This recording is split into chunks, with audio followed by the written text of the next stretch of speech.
करो। हेलो, तो हमने लास्ट टाइम पे अपना कंप्लीट कर लिया था मिलर एंड क्यूरे एक्सपेरिमेंट। मिलर और क्यूरे एक्सपेरिमेंट के बाद हमारा जो नेक्स्ट है वो हमने आज आपको जो नोट्स भेजे हैं 3 पेज हमने आपको भेजे हैं, जिसमें जो फर्स्ट पेज है उसकी जो फर्स्ट हेडिंग है अदर एक्सपेरिमेंट्स में सिडनी फॉक्स एक्सपेरिमेंट। तो सिडनी फॉक्स एक्सपेरिमेंट में आप देखेंगे सिडनी फॉक्स ने क्या किया था। सिडनी फॉक्स एक्सपेरिमेंट, इन्होंने अमीनो एसिड्स को लिया और अमीनो एसिड्स को जब इन्होंने बॉइल्ड किया तो अमीनो एसिड्स के मिक्सचर को जब इन्होंने बॉइल्ड किया तो प्रोटीन्स का फॉर्मेशन हो गया। According to Sydney Fox, amino acid converts into protein after boiling. Clear? तो बॉइलिंग के बाद अमीनो एसिड्स किस में कन्वर्ट हो गए? प्रोटीन में कन्वर्ट हो गए। ये सिडनी फॉक्स का एक्सपेरिमेंट था। और प्रोटीन का मतलब था न्यूक्लियो प्रोटीन, और न्यूक्लियो प्रोटीन का मतलब था डीएनए एंड आरएनए। इस तरह से लाइफ की ओरिजिन हो गई। और अमीनो एसिड्स जो बने थे वो हमने आपको बताया था केमिकल्स के द्वारा बने थे, जिसको अपन ने कीमोजेनी में बात की थी। क्लियर? नेक्स्ट जो एक्सपेरिमेंट है वो कैल्विन मेल्विन एक्सपेरिमेंट है। First Sydney Fox and second Calvin Melvin experiment. तो अकॉर्डिंग टू कैल्विन और मेल्विन एक्सपेरिमेंट, इन्होंने CO2 और H2O के साइक्लोट्रॉन एपेटस को एक्सपोज करके फॉर्मिक एसिड और सक्सिलिक एसिड एंड ऑक्सैलिक एसिड को प्राप्त किया। ठीक है? और अगर ये एसिड्स बन रहे थे तो लाइफ का फॉर्मेशन हो रहा था। फिर हमने बताया था पॉइजर बेड्स। तो पॉइजर बेड्स को आप अच्छे से समझना। पॉइजर बेड्स भी अमीनो एसिड्स की ही ग्रैन्यूल्स थे, और जब उन आपस में टकराने से वो चार्ज हुए अमीनो एसिड्स और उनके साथ पानी की बूंद अटैच हो गई, तो हमने आपको बताया था पॉइजर बेड्स। और उन्हीं को सिडनी फॉक्स ने जो नाम दिया था वो अलग नाम दिया था, जिसको हमने माइक्रोस्फीयर कहा था। तो पॉइजर बेड्स को ही सिडनी फॉक्स ने माइक्रोस्फीयर कहा, और इन्हीं को डीमर ने बाइसाइकिल कहा। आप आगे पढ़ेंगे, डीमर ने इन्हीं को क्या कहा था? बाइसाइकिल। तो सारी जो बात हो रही है वो अमीनो एसिड से लाइफ के फॉर्मेशन की बात हो रही है। और हमको मालूम अमीनो एसिड ही प्रोटीन बनाती है, प्रोटीन ही किसी भी लिविंग ऑर्गेन्स का स्ट्रक्चर फॉर्म करती है। ठीक है? तो अब आप देखेंगे पॉइजर बेड्स में the complex compounds combined to form colloidal particles and further colloidal system. The colloidal system where insoluble in water, but they absorbed water around them. The adsorbed water form a layer and thus they become isolated. Opening point, the term Poojer beds lipid layer was absent. इसको underline करेंगे। Poojer beds में lipid की जो layer थी वो absent थी। आगे, for these colloidal system, Sidney Fox called them proteinoid microsphere.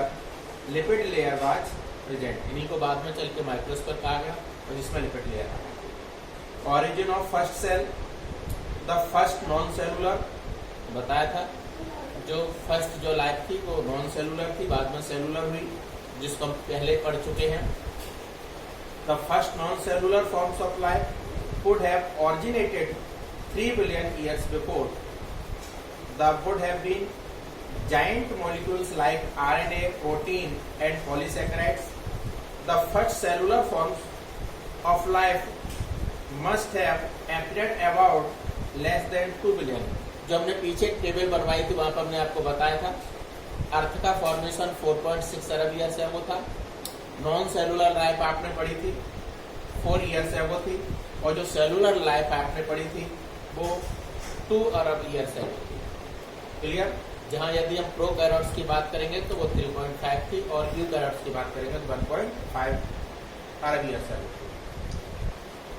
और सबसे पहले जो लाइफ बनी थी हमने आपको बताया यूनिसेलुलर प्रोकैरियोट्स थे, इसलिए यूनिसेलुलर की बात है। और then after unicellular prokaryotes converts into unicellular eukaryotes. तो जो फ्री डीएनए आरएनए थे वो न्यूक्लियर मेम्ब्रेन के द्वारा कवर अप हो गए, इससे यूनिसेलुलर यूकैरियोट्स बने। तो 3.5 में आपकी प्रोकैरियोट्स बनी और 1.5 अरब ईयर से अबो यूकैरियोट्स बनी। तो केवल न्यूक्लियर जो मेम्ब्रेन थी, तो न्यूक्लियर मेम्ब्रेन को फॉर्म होने में 2 अरब ईयर्स का टाइम लग गया। समझ गया ना? तो हमने बताया यूनिसेलुलर प्रोकैरियोट्स 3.5 अरब ईयर से अबो, यूनिसेलुलर यूकैरियोट्स 1.5, तो 3.5 माइनस 1.5 इक्वल टू 2 अरब ईयर से अबो। तो केवल न्यूक्लियर मेम्ब्रेन को फॉर्म होने में कितना टाइम लगा? 2 अरब years. Once formed, these single cells must have evolved into the diverse complex organisms of today.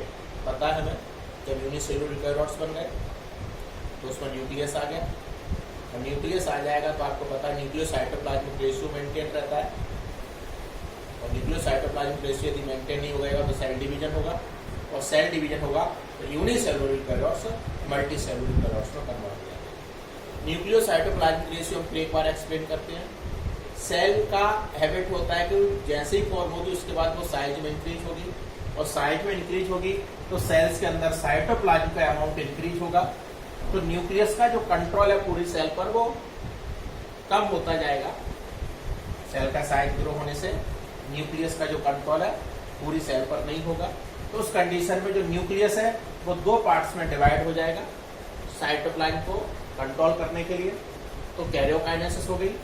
उसके बाद जब 2 न्यूक्लियस बन जाएंगे तो साइटोकाइनेसिस भी हो जाएगी। आप सेल डिवीजन में पढ़ चुके होंगे, ठीक है? तो इस तरह से न्यूक्लियोसाइटोप्लाज्मिक रेशियो मेंटेन करना है। फिर हमारी जो नेक्स्ट हेडिंग होगी तो यूनिवर्स की बात हम आपको बता ही चुके हैं। नेक्स्ट हेडिंग हमारी नोट्स में यूनिवर्स है, तो हमने बताया 20 अरब ईयर से वो अर्थ का फॉर्मेशन हमने आपको बताया 4.5 अरब ईयर से वो, और प्रोटोप्लाज्म को हमने आपको बताया कि जो लाइफ का जो बेसिक मटेरियल है, मैटर है, वो है आपका प्रोटोप्लाज्म। और फर्स्ट लाइफ जो हमने आपको बताई थी, अगर नॉन सेलुलर की बात करेंगे तो 4, और सेलुलर की बात करेंगे तो 2। Evidences of evolution, evidences that evolution of life forms has indeed taken place on earth has come for many waters. Following evidences are indicated evolution. Evidences through taxonomy, taxonomy के बेसिस पर हम evolution के favour में बात करेंगे। In taxonomy the organisms are arranged in different groups on the basis of their natural similarity and dissimilarity. It is itself an evidence of evolution. आप देख सकते हैं इस चीज में सिमिलरिटी होगी सबसे ज्यादा, उसके बाद जैसे हम जीनस में जाएंगे इस जो सिमिलरिटी कम होगी, तो ऑर्डर में जाएंगे तो और सिमिलरिटी कम होगी, क्लासेस में जाएंगे तो और कम होगी, फाइलम में जाएंगे तो और कम होगी, किंगडम में जाएंगे तो और कम होगी। तो हम ये कहते आ रहे हैं कि जैसे जैसे हम नीचे आएंगे क्लासिफिकेशन में तो सिमिलरिटी ज़्यादा होगी। एक ही स्पीसीज के एनिमल्स में सिमिलरिटी ज़्यादा होगी, और जैसे जैसे हम ऊपर की तरफ चलते जाएंगे जीनस, ऑर्डर, क्लास, फाइलम, तो सिमिलरिटी क्या होती जाएगी? कम होती जाएगी। इसके बेसिस पर भी हम ओरिजिन ऑफ लाइफ के बारे में बात कर सकते हैं।